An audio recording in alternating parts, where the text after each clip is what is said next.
My name is Clifford Kuhn, and I am a dear friend of Dr. Wright's, who is sort of the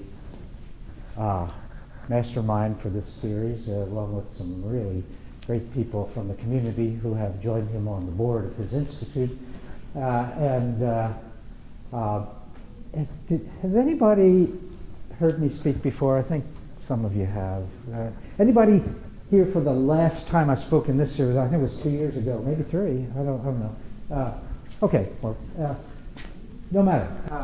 I'll get us all on the same page. This is supposed to be new perspectives on humor and healing, and I really can't wait to share some of what I've learned since the last time you heard me, actually. That's what we're going to focus on. But I want to start by letting you know how grateful I am for you to show up tonight and take time out of your busy schedule. Grateful for the opportunity to be here, and especially grateful for our sponsors tonight. Since you got here and you came directly in the room, you had a chance to take a look at the material on the table, and they sponsored our media exposure for tonight. And I wanted to invite the president of our Louisville chapter, and I'll let her tell you about it. Come on up, Gage, and thank you so much. So my name is Gage Donahue. I'm with the Kentucky chapter of the American Foundation for Suicide Prevention, AFSP. And we co-sponsor a lot of events with the Depression Center and U of L Medical School, and the Building Hope series is one of them. We are prevention and postvention, and we have materials on the table out there, prevention materials that explain the programs that we have to offer. And we would be happy to put on a training or an education for any groups that you all might be involved with. We also have support group materials and materials if you have known somebody that has made an attempt on their life or somebody that has taken their life. So that is what the materials on the table out there are for. And if you have any questions about any of them after Dr. Kuhn's presentation, please feel free to ask me or Jennifer or Dana or Will and Wanda, who are familiar with all the materials that we have as well. So thank you. And thank you, Gage. Where to start?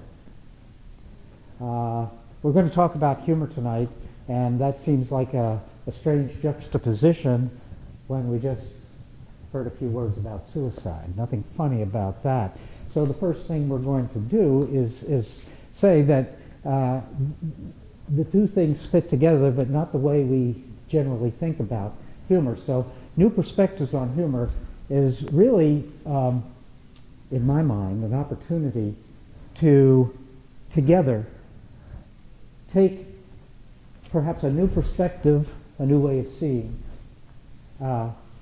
humor, and in a way that maybe would make it more available to us in a variety of circumstances that aren't necessarily funny.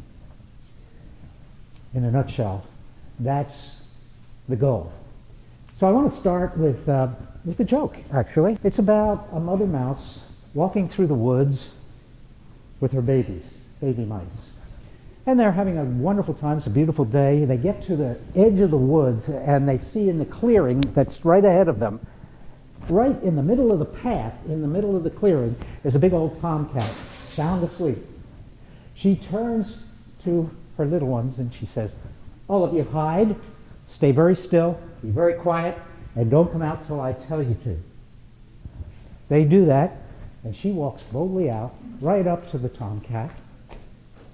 She gets right next to the tomcat's ear as he's snoozing away, and she goes, "Woof, woof, woof, woof, woof, woof, woof, woof." The tomcat startles and takes off. She walks back to her little ones and she says, "Okay, you can come out now." And let that be a lesson to you. It always pays to learn a second language. Now, that's what we're going to try to do tonight. Learn a second language, and if not a language, at least, as I said, a different perspective, a different way to view humor so that it is more available to us when there's nothing to laugh about. Now, if you've heard me speak, you're going to hear some of this basic stuff because I want to make sure we're all on the same page.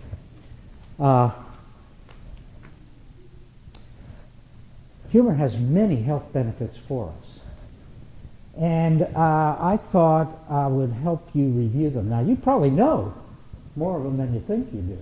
Because if you read at all, sooner or later you're going to run into the latest research on what laughter does for us. And for example, what does it do for stress? Relieves it. Exactly. It reduces stress, doesn't it? And what does it do for our immune system?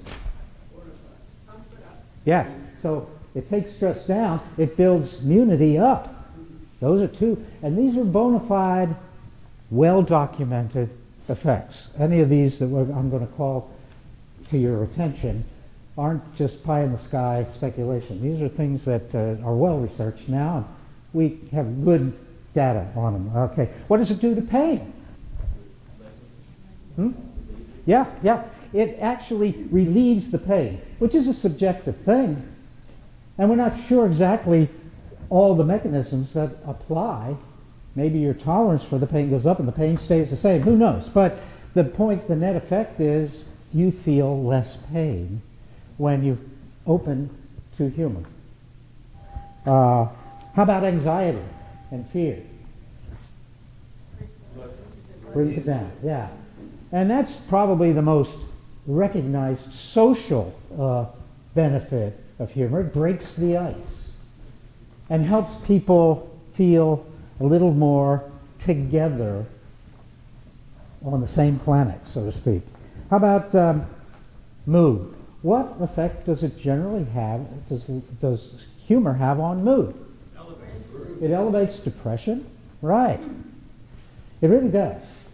Now, it's not in and of itself something you would call a treatment for depression, but it does.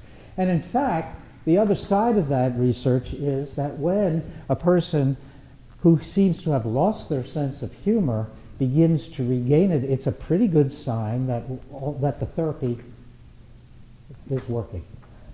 How about the general effect on your brain? Anybody want to take a shot at that? Is it endorphins?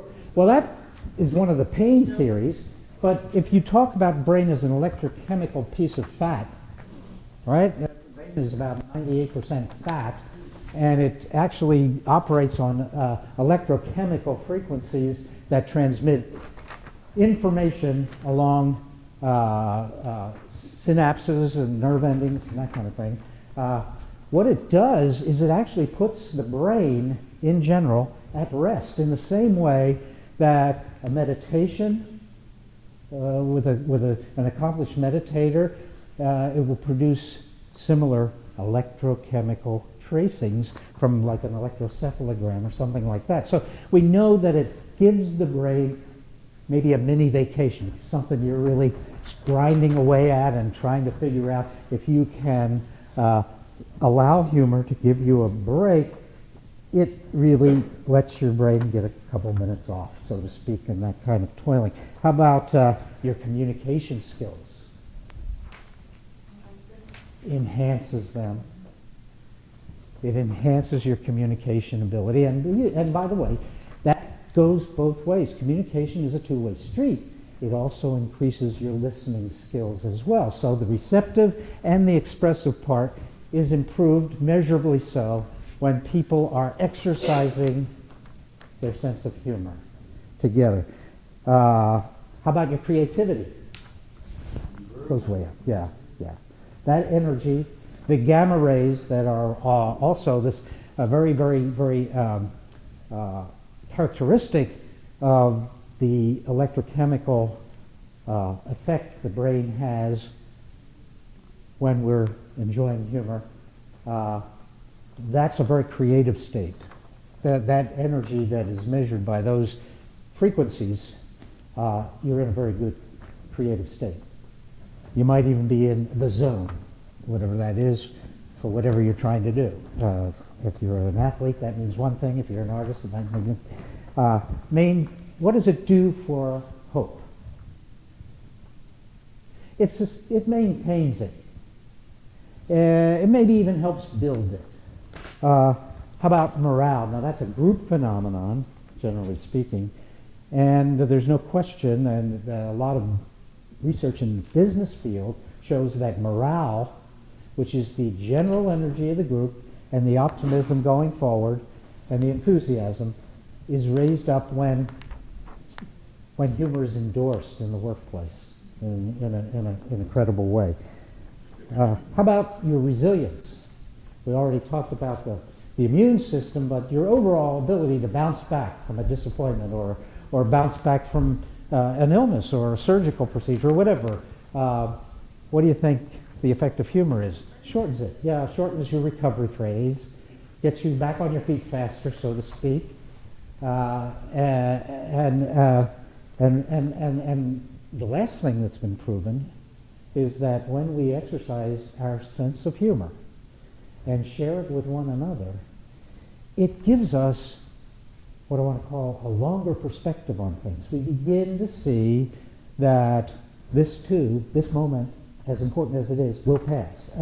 And so we get to see a bigger picture.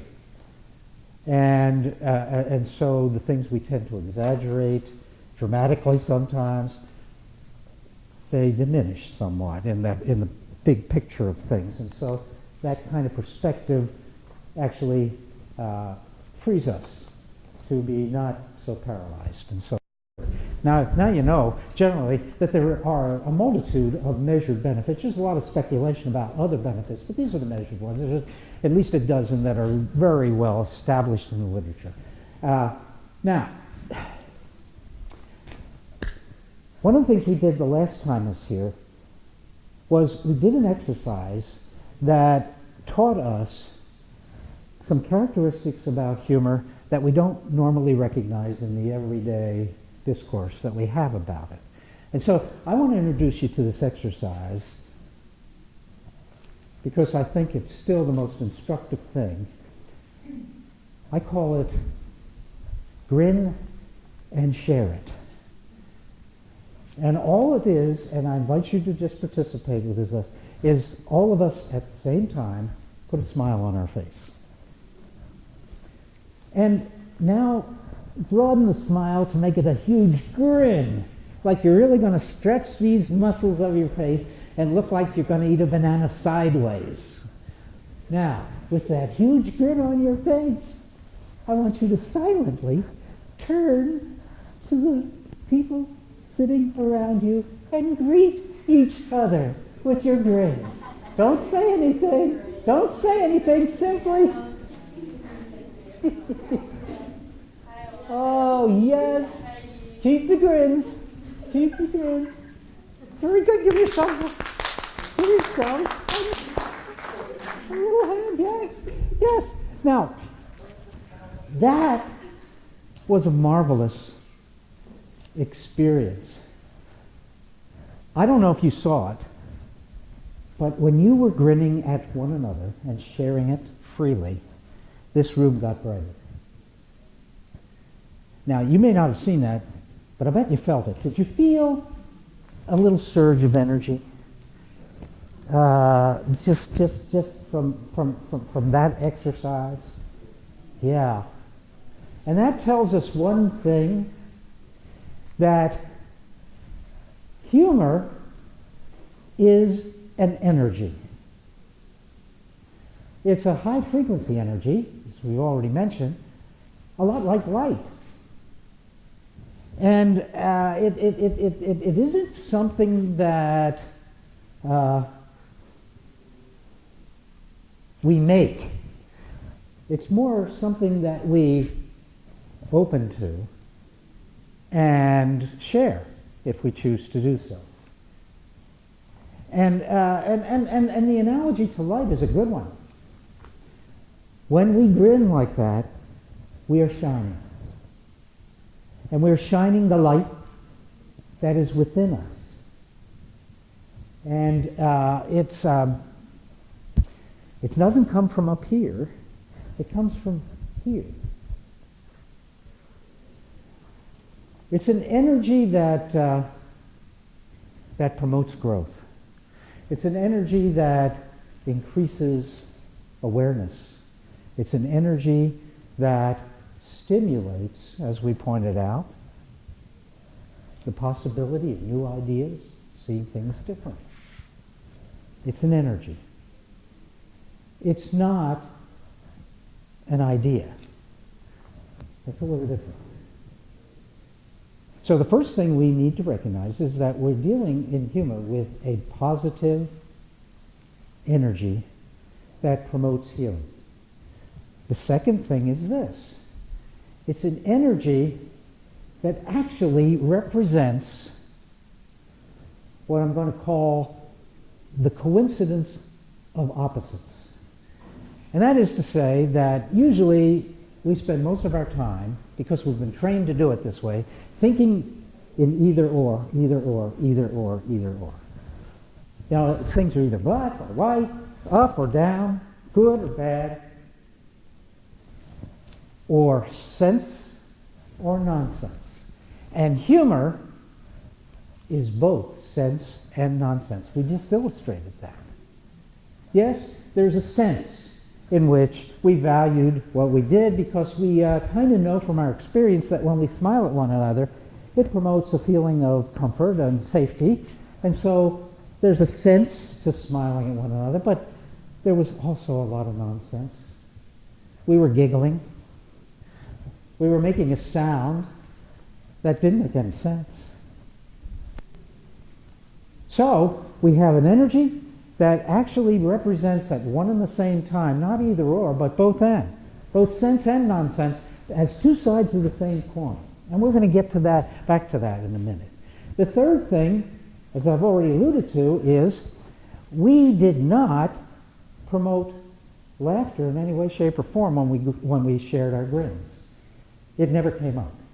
But we heard some. I heard some forms of laughter. I heard some giggling. I heard some chuckling going on over here. And even though you're supposed to be silent. And the laughter came, and if we'd have kept on and pursued the smiling a little further and done a few more variations on that, we would have been led to laughter, generally speaking, as we began to experience the okayness of it. And then laughter would have built on laughter. But the important thing to notice is the energy preceded the laughter. And that is a really important observation, because laughter is not the energy. It's a byproduct of the energy. It follows after the energy we're calling humor at this moment. It becomes an effect. And sometimes we confuse the effect with the cause. And thus we say laughter is good medicine. And that's not exactly true. And we'll come back to that in a minute. The fourth thing is that I could have said, close your eyes and put that grin on your face, and you still would have felt an upsurge of energy inside, because that's what happens. You can try it out on your own. But it wouldn't have been as powerful or as strong if we had just kept it to ourselves. There's something about sharing it with others that enhances that positive energy and makes it more palpable. So, the last observation is that humor is not a unilateral experience, an isolated experience, even though sometimes that produces some of those benefits. It's best experienced as a relationship and as part of a relationship, and it's enhanced by the sharing. So we have a positive energy that actually promotes both and rather than either or, that produces laughter but doesn't depend on laughter necessarily to have it happen. Laughter is just one of the outcomes. And it is best shared in a relationship.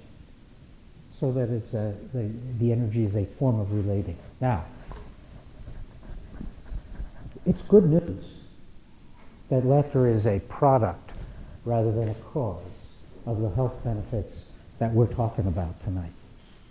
Because as I travel the world to introduce schemes and all kinds of ideas about getting more benefit from your sense of humor in a variety of settings, I find that the two most frequent stumbling blocks that all of us encounter when we consider humor is A, that laughter is sometimes inappropriate, sometimes unkind, sometimes hurtful, and not everything that we need healing from is funny. So it's really not comfortable to try to put a square peg in a round hole. And we don't have to, because we just, in a simple way, prove that there are choices here, and laughter is only one choice that when we think about expressing and sharing our humor. The other thing that often comes up is that people will say, well, I've witnessed it and sometimes been on the receiving end of laughter being deliberately used viciously or violently to cause pain and humiliation. Sarcasm is a good example. And sarcasm will, many times, produce laughter. It's kind of interesting because sarcasm is a common ploy in performance comedy these days, especially in sitcom comedy, which, among other things, is one of the reasons why they usually have to sweeten the tape when they tape a sweeten the tape means they put in canned laughter, because yes, sarcasm will produce a laugh, but it's a nervous kind of laugh, and it's not a sustaining kind of laugh. And that should tell us everything we need to know. That, yeah, there's sarcasm and other forms of humiliating humor can be vicious and can be very hurtful. So if all we had was laughter, we'd have to be very, very careful about when to recommend it and when not. But now that we know that the energy that promotes the healing only gets to laughter when it's appropriate and doesn't need it if it's not, now we're freed up. And now we ask ourselves the question, if we don't need laughter, what other options do we have when laughter's inappropriate? Well, we're free to look at that. And I would say you have almost an endless supply of options, but to give you a range and an example of the range, I have identified 16 different stages of expression of how we share that positive energy, from the most subtle to the most raucous, so that you could hardly notice the lower stages, but you could not even ignore the stronger stages, and everything in between. And it goes like this: a smirk, a smile, you see the gradation, a grin, we went from a smile to a grin. All those three steps are silent. And that's what we shared when we did Grin and Share It, and you could see the power of it. So all of these give you the power of the healing elements. Right after the smirk, the smile, the grin, you get a snicker, a tittle, snicker, tittle, giggle. See, these are still very soft, very gentle. Snicker, titter, giggle, chuckle. Now it's getting a little stronger, a chuckle. Chortle, that's a little stronger than a chuckle. And then a laugh. But it goes further. Chuckle, chortle, laugh. Cackle, which is a higher form of laughter. guffaw. That's even stronger. Now it's almost getting to be a full body experience, if you can imagine it.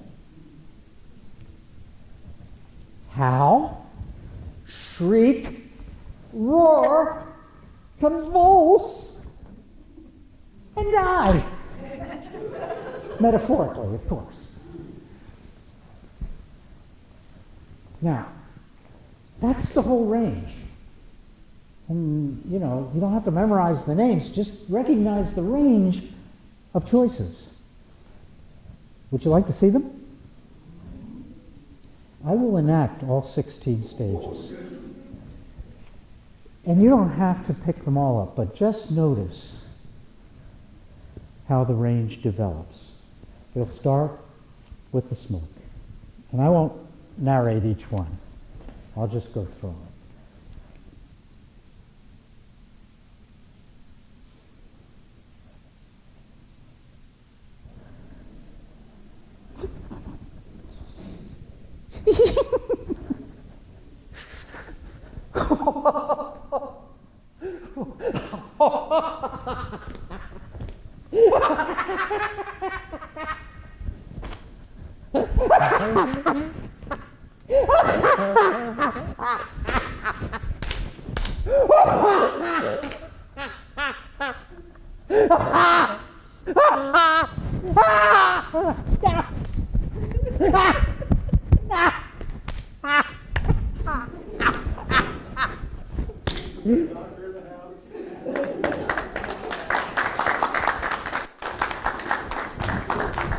My son's here tonight.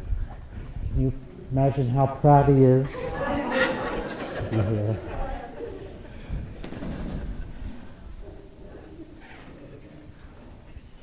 We have choices. We don't have to be laughing. Some of the choices are silent. They're powerful nonetheless. So the question then becomes,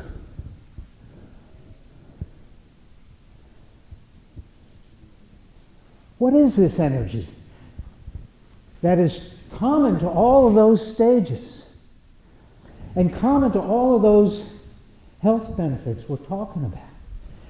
We call it humor, but we're in the habit of confusing humor with laughter. Because we say laughter is good medicine, don't we?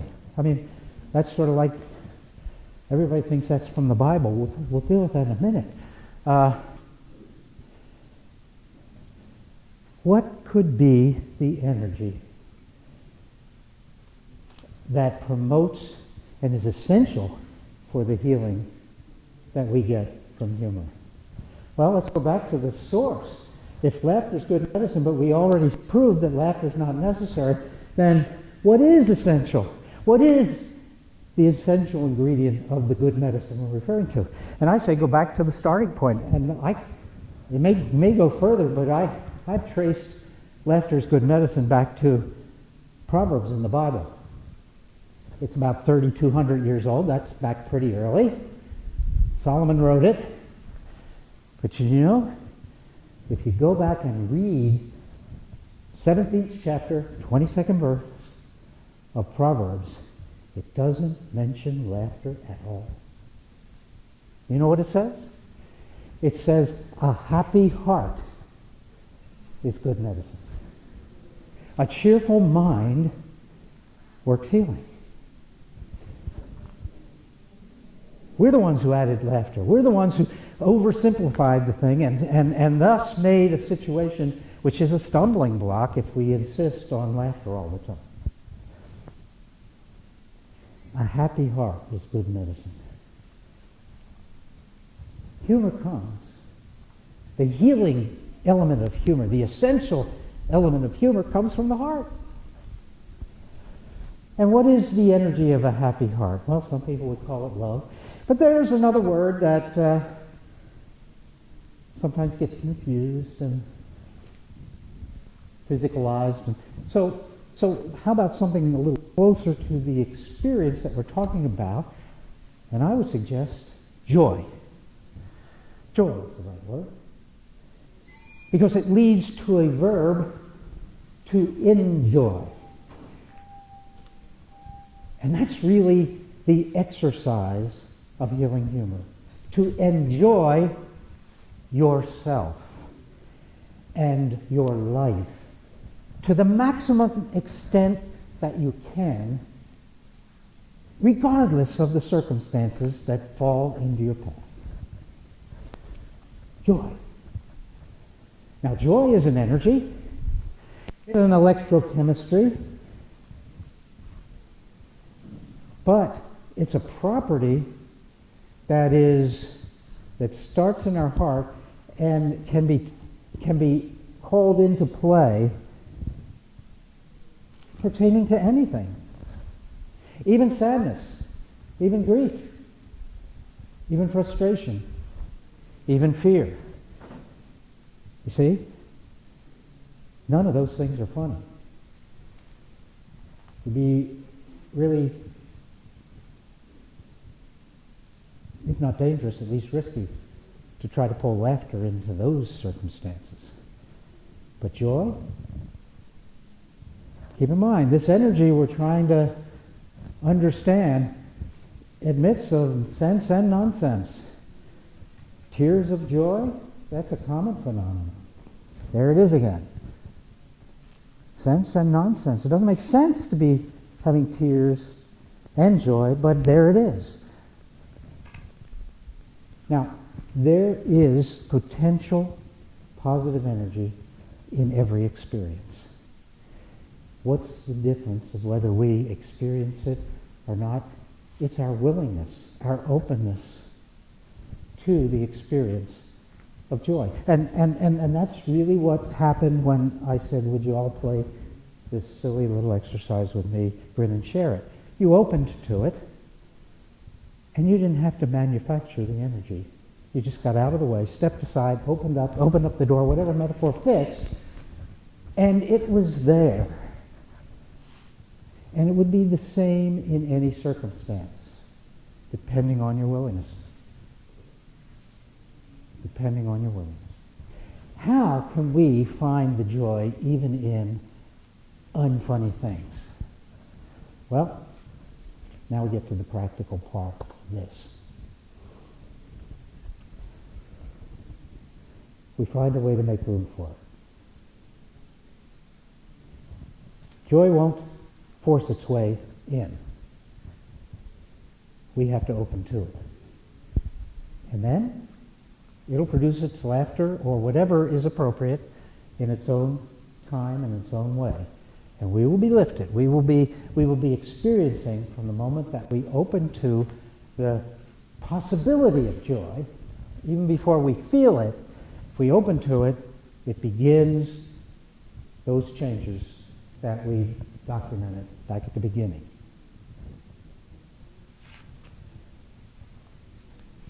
Yeah. But that's still kind of a theoretical thing. Let me try to practicalize it for you. If I had one suggestion tonight about how to be open to the joy, the potential joy in any circumstances, whether you think it's bad or good or high or low, it's deciding, making a decision to look for the pony in every pile of manure. And we'll call the kind of circumstances you didn't ask for and wouldn't want, but they're there, a pile of manure. Now, some of you know where the inspiration for that phrase comes. It comes from another joke. It comes from a joke about a little boy who wanted nothing more than a pony for his birthday. And he asked for it, and he pled for it, and he prayed for it. And on the day of his birthday, he jumped out of bed, ran to the window, looked out in his backyard, and all he saw was a huge pile of steamy horse manure. Undaunted, without changing into his clothes, still in his pajamas, he runs out in the backyard, dives into the pile, and starts digging with his bare hands. And his parents say, "What are you doing, son?" And he says, "With this much horse manure, there's got to be a pony in here somewhere." Well, he's right. I wouldn't want to shake hands with him right away, but he's right. There's always a pony if there's horsemen all around. But it's very rare to find it if you're not looking for it. So the commitment to look for the pony in every pile of manure makes sense. And as soon as you commit to that search, you've created an openness to it. And you've created a greater likelihood that you will see it. Now, I thought this was kind of a cute joke, but something happened to me over this past Christmas that kind of confirmed this whole process. And I want to tell you about it. I get the pleasure of playing Santa Claus many times during the Christmas season. It started as a hobby, started something we did within our family, and I just enjoyed it, and apparently people enjoyed what I did enough to encourage me, and so now I have maybe a half dozen regular gigs and some other things around Christmas time, and I just learned from it. It's really been a blessing to me. And something happened a couple years ago, some adult groups. My wife's book club, for example, Connie's book club, invited Santa to come and show up. And the first couple years I did that, and other adult groups, I treated it like it was kind of a joke and a wink and a nod, and we bantered, and I handed out candy canes, and everybody felt silly, but nobody took it seriously, and that was okay. But this year, I went back to that book club, and I had a different sense of things, and the idea of Santa not just being a frivolous thing kind of captured me, and so I'm sitting there, and I resisted the easy jokes and the one-liners and the snapping back and forth. Instead, I said, how is the season going? And I just was open, and then I asked a question. And I said, have any of you got any particular requests of me this season? And one of the members, who had been widowed less than 3 years ago, and we knew that, it wasn't in her first time at a meeting, so we had walked through some of that with her, was sitting right next to Santa, and she said, I do. And I turned to her, and I said, what would that be? And she said, not knowing anything about what I just told you, I'd like a pony for Christmas. Everybody laughed. I said, oh, that's a challenging request. But I'll accept that challenge. And I'll do my best, but you got to do something for me. And she said, what would that be? I said, I want you to look very hard for a pony every minute of every day between now and Christmas. And whatever that means in whatever situation, try to commit yourself, as often as you can think about it, to looking for the pony in whatever. Because I know that I can't always tell you when it's going to appear. I think I got a good shot, and I'll give it my best, but you've got to be looking for it. She'll feel okay. That's the last I saw her, until I was preparing a couple days ago for this, and I thought, you know what, it'd be nice to have a follow-up. So I called her. She was glad to get the call, and I said, do you remember having a conversation with Santa Claus at the pre-Christmas party at the book club? She said, nah, vaguely. I said, well, I was there, and I witnessed it, and you asked for a pony. She said, I did? I said, yeah. And I told you I'd do Santa told you to do his best, and then asked something of you. Do you remember what it was? She says, no. What was it? I said, Santa asked you to be vigilant every day for the possibility of a pony in every circumstance you could remember to do it. She says, oh. I said, so let me ask you a question.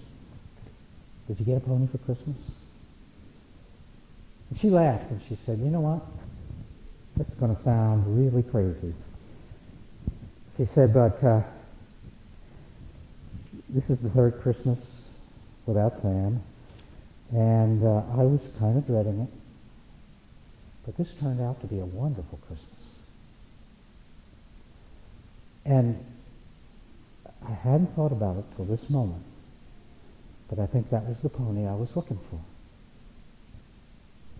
It was a wonderful Christmas. So yeah, I got the pony I was looking for this Christmas. I need to write Santa, thank you. I said, no, you know what? Just thank yourself and your own heart for trusting, because that's what you exercise, and he'll know. She says, you know what if I'd have said no? I said, I was going to do this anonymously, nobody will know it's you I'm talking about, but I said, either way, if you'd have said no, I'd have said, well, it doesn't work every time, and we'd get a laugh out of it. I said, so, but you said yes. She said, yeah, I did.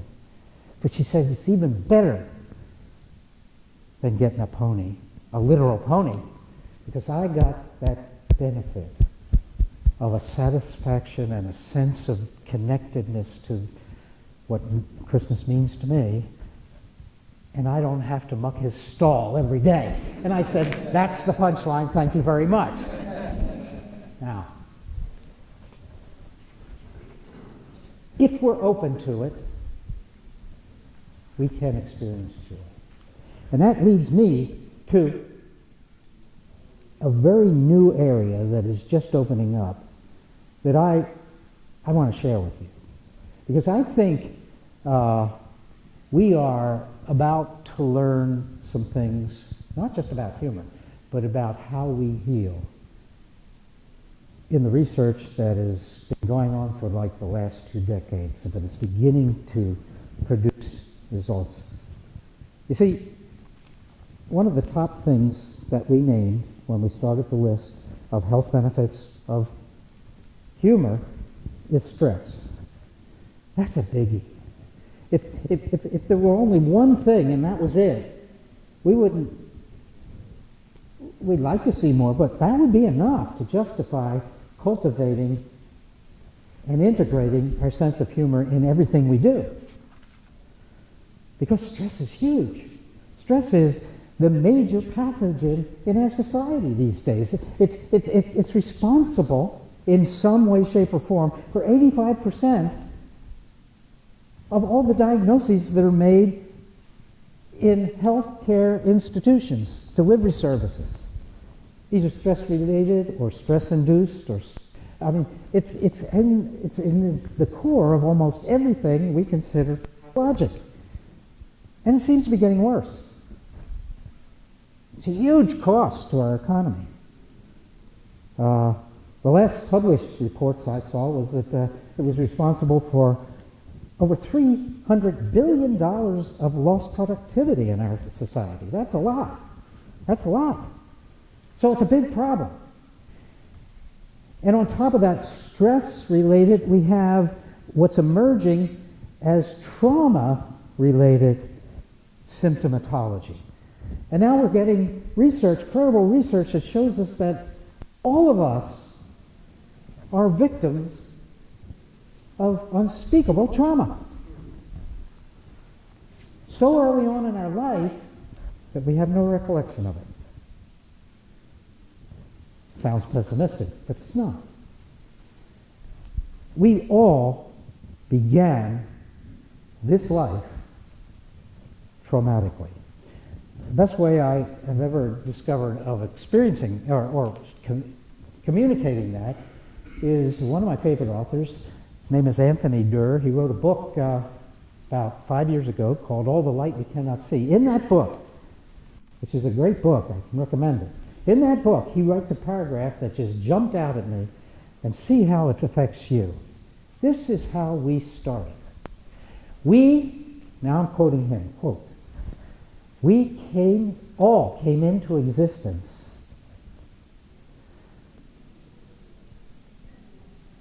as a single cell, smaller than a speck of dust, much smaller. Divide, multiply, add, subtract. Matter changes hands.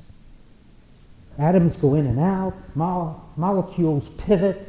Proteins stitch together. Mitochondria send out their oxidative dictates.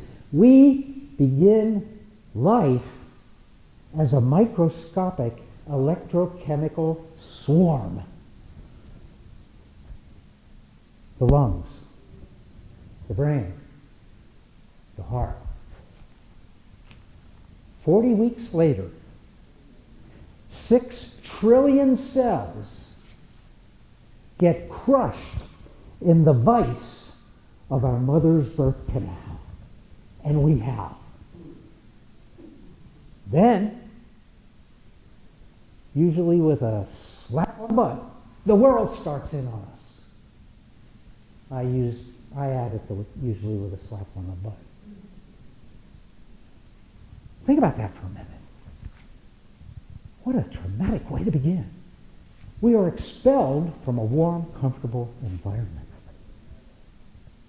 And in a matter of seconds, if we're lucky, violently thrown into a cold, harsh, foreign, alien environment and remain helpless for at least 2 or 3 years thereafter. We don't remember much of that. It's not that we've suppressed it. We didn't have the consciousness to record all of that. But it happened. But there's a part of our brain that has never forgotten any of it.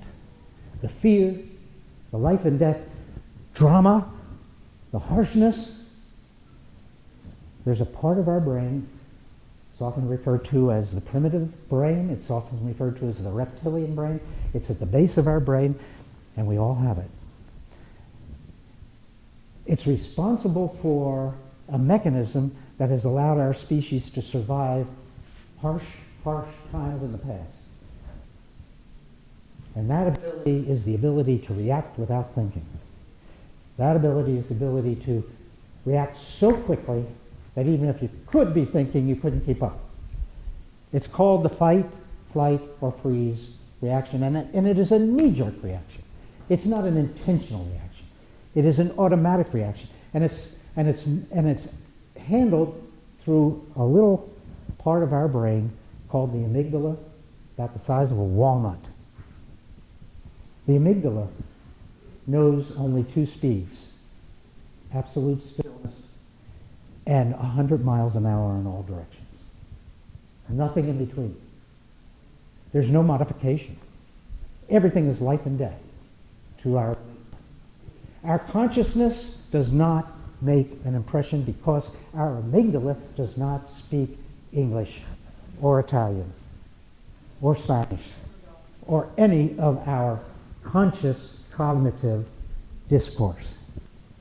It speaks electrochemistry.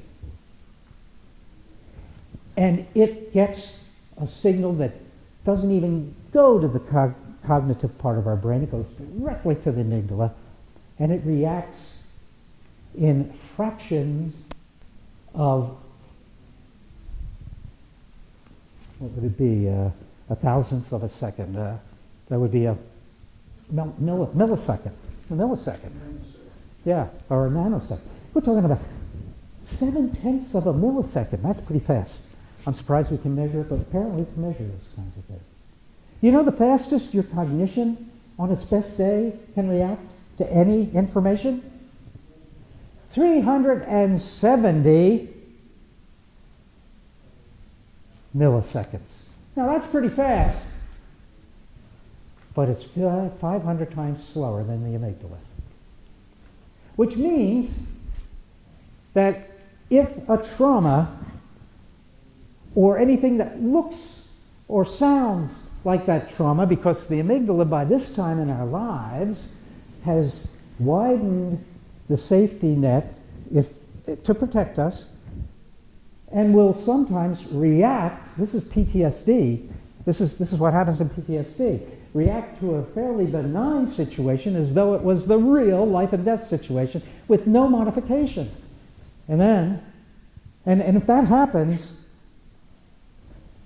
it can react 500 times before we have any awareness that we're reacting. Now, again, we're speaking in milliseconds, but that's a lot of lead time. You talk about the horse being already out of the barn before we know it. Can't catch up. It's like me trying to catch up to my grandchildren in text messaging. By the time I respond, what they sent me is 5 minutes old, and I'm saying, I'm okay with that, and they have to come right back and say, what are you okay with? We've talked about 10 things since we started, and I have no hope of catching up. They are lightning quick. Well, this is the amygdala. And the best we can do is make up a story after the fact. When we do get irrational, oh, I did that, now and we make up the best story we can. And the amygdala doesn't care because it isn't listening to our story. And it's not listening to our cognitive interventions. Cognitive therapy, as wonderful as it's been, does not help in PTSD. Not very much. I mean, it modifies some, but it doesn't cut it out. Neither do the so-called drugs that are supposed to cut off those reactions, because most of them are not specific enough. And if you give drugs strong enough, now you're cutting off other kinds of reactions, and people are walking around kind of not really with us, kind of thing. And so all our attempts to, after the fact, calm the amygdala down are essentially failing so far. Now, you've heard me say electrochemical. Didn't we say joy was an electrochemical energy? Didn't we say that, yes, joy can speak some sense, but it can also deal in nonsense, which is what the amygdala really is. It's nonsensical, irrational. You see where there's a possibility that laughter can, if we can gain enough respect to trust it, can be a tool that can help us speak to our amygdalas in a way that creates a different membrane sensitivity. Because now they have, with an electron microscope, identified the wounds that are on the postsynaptic membranes of the nerves in the amygdala. You can see them. They're like gaping wounds. They're super sensitive reactors, points that, when stimulated, fire off in the 0.7 of a millisecond.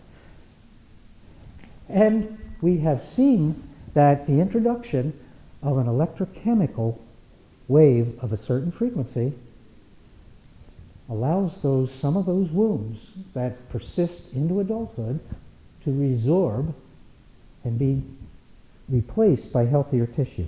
We can actually envision the possibility that we can, if we can master some tools, we can help modify this irrational landscape that we all walk around with in the base of our brains. Now, I'm saying this to you not because it's all a proven fact. I'm saying this to you because I think this is the opening of a different level of understanding of how we heal.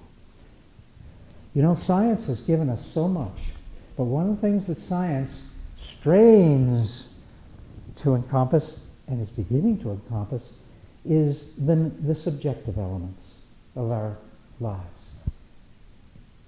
I could turn this over to my son now, because he's becoming a recognized person to speak to what they call the softer science of physics now, that really has to do with belief, intention, and choices. Well, coming at it from another direction, I am saying that there may come a day when, if you get good at looking for the pony in every pile of manure, you might have a healing conversation that benefits you in some of those times when you go off track and you don't know why. You lose it and you don't know why. Your amygdala takes you hostage and you don't know why. You begin to see that you can have an effect in creating a healing landscape in the brain. It all has to do with understanding what we've been talking about joy and what it is and what it isn't, And it has to do with persistence, and even when you're discouraged, looking for the pony, the positive in any pile of manure. And that's what it takes. So I'm going to end with a joke. It's about persistence. A man is sitting in his home in Buffalo, New York, in January. Outside is a raging blizzard. And he's keeping warm by the fire when he hears a knock at the door. Goes to the door, he opens it, sees nothing but swirling snow, blinding swirling snow, till he looks down and there, shivering on the doorstep, is a tiny little snail. The snail looks up and says, "It's so cold out here. Could I just come in and get by the fire and get warm? I won't make a mess. I won't touch anything. I just need to get warm. I need to get warm." The man says, "Get out of here," and kicks the snail across his yard. 2.5 years go by. Now it's summer. Man's in the same living room. Now he's drinking some iced tea, trying to stay cool. Here's another knock at the door. He goes to the door. He opens it, looks down. There's a snail. Snail looks up and says, "What the hell was that all about?" Now that's persistence. 2.5 years. Take it back there. That's persistence. But it's the kind of persistence that we're talking about. We can learn to be that way. And if we can, imagine the hope that that gives us. Because then we can be what I think we're here for. See, I think we are here to be conveyors of joy to the world. And that doesn't mean we have to make the world laugh. It simply means we need to shine our joy. And when we do that, we get to live happily over laughter. God bless you all. Thank you for listening to me. Thank you. Anybody have any questions? Yes, sir. What advice do you give with healthcare providers that don't see ponies anymore? The burnout rate and the cynicalness of healthcare providers? Well, that's a big difficulty because they are part of an either-or. I mean, Western science is either-or. It either is or it's not. If you can't produce the measures to prove it, then it's not. And so the hard practitioners that have been trained in that, at this point, are facing one form of burnout or another. I understand that. I do understand that. And there's no quick fix for that. But if you enter that mix and can persist in maintaining your vigilance as an individual for the potential positive in any situation, you don't have to make anything happen. You will have an influence in that environment. And at first it may not be very dramatic. And that's why I say persistence is a very important skill set for this. No question the pendulum is way over here. And the truth is somewhere in between, just like with dark versus light. It's not either or. Talk to any artist. If you want to portray light, you need the dark. You can't be without it.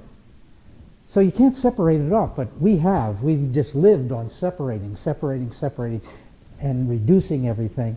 And that's what causes that kind of burnout, because it's endless, and it's a bottomless pit, and the truth lies between that. So I haven't given you a good answer because I don't have anything but an individual perspective on that. And that doesn't mean laughing at at it or trying to cajole a person into laughter who is suffering. It means shining. And by shining, in some way, maybe connecting with another person who is also peripheral for the moment, but now there's two of you.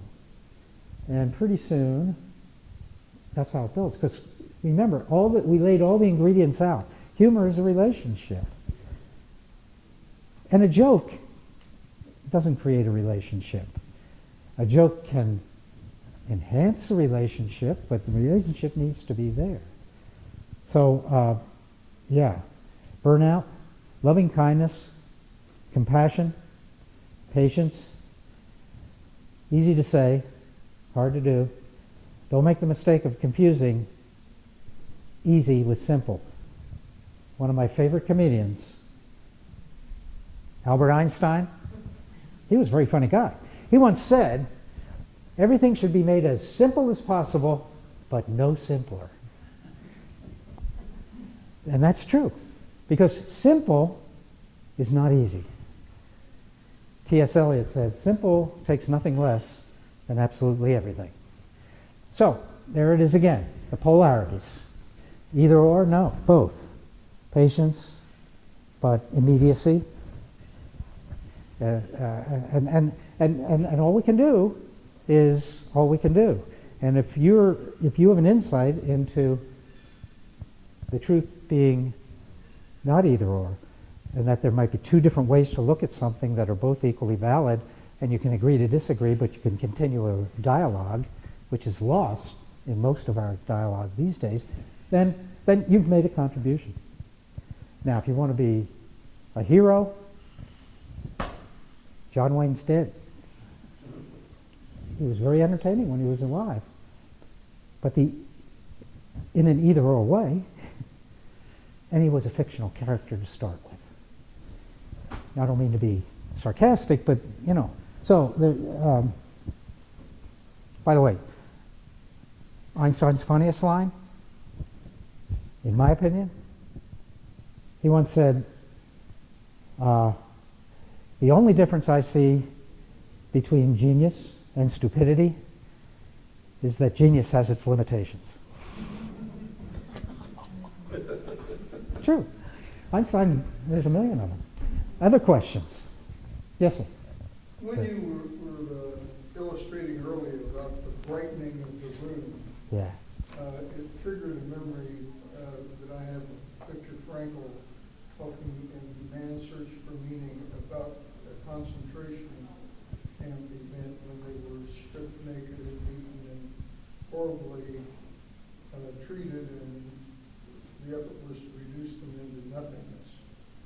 And the way that the room lightened when they looked up and someone said, "That's water," and it was water instead of gas coming out of the faucets.